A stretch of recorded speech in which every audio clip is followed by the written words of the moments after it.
ਜੱਟ ਡੇਰੇ ਤੋਂ ਨਾ ਦੁੱਧ ਲੈ ਕੇ ਲਗਾ ਆਵੇ, ਸੋਹਣੀ ਦੋਹਣੀ ਉਸ ਤਲੀ ਤੇ ਰੱਖੀ, ਅੱਗੇ ਖਾਨ ਸਾਹਿਬ ਖੜੇ ਵਾਹ ਤੇ ਉਸ ਵੇਖਿਆ ਤੂੰ ਆਖਿਆ ਵੀ ਉਂਝ ਇਸ ਨਹੀਂ ਦੇਣਾ ਤੇ ਕੋਈ ਨਾ ਤਰੀਕਾ ਬਣਾਵਾਂ, ਤਰਕੀਬ ਬਣਾਵਾਂ ਮੈਂ।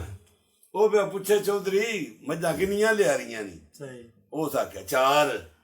ਉਸ ਆਖਿਆ ਨਹੀਂ ਮੈਂ ਨਹੀਂ ਮੰਨਦਾ। ਵਾਹ ਉਸ ਆਖਿਆ ਨਹੀਂ 4 ਮੱਝਾਂ ਨੇ ਲਿਆ ਰਹੀਆਂ। ਉਸ ਆਖਿਆ ਵੀ ਜਿਹੜਾ ਦੋਣਾ ਨਾ ਇਹਦੇ ਸੀ ਨਾ ਦੁੱਧ ਹੀ ਨਹੀਂ। ਉਸ ਆਖਿਆ ਮੱਝਾਂ ਮੇਰੀਆਂ 4 ਲਿਆ ਰਹੀਆਂ ਨੇ ਤੇ ਦੁੱਧ ਇਹਦੇ ਹੈ ਵੇ। ਉਸ ਆਖਿਆ ਵੀ ਚੌਧਰੀ ਜੇ 4 ਮੱਝਾਂ ਲਿਆ ਰਹੀਆਂ ਨੇ ਜੇ ਮੈਂ ਦੁੱਧ ਤੇਰਾ ਸਾਰਾ ਪੀ ਜਾਵਾਂ।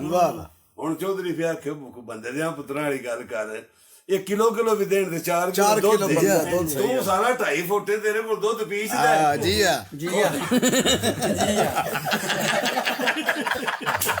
ਬਈ ਸੁਭਾਨ ਅੱਲਾਹ ਵਾਹ ਵਾਹ ਕਿੱਡੀ ਹੁਣ ਖੜਕੀ ਹੈ ਬੋਲਾ ਜਾਏ ਕਿ ਤੂੰ ਸਾਰਾ 2.5 ਫੁੱਟ ਗੱਲ ਹੀ ਨੇੜ ਚੰਡੀ ਨਹੀਂ ਕਰਦੀ।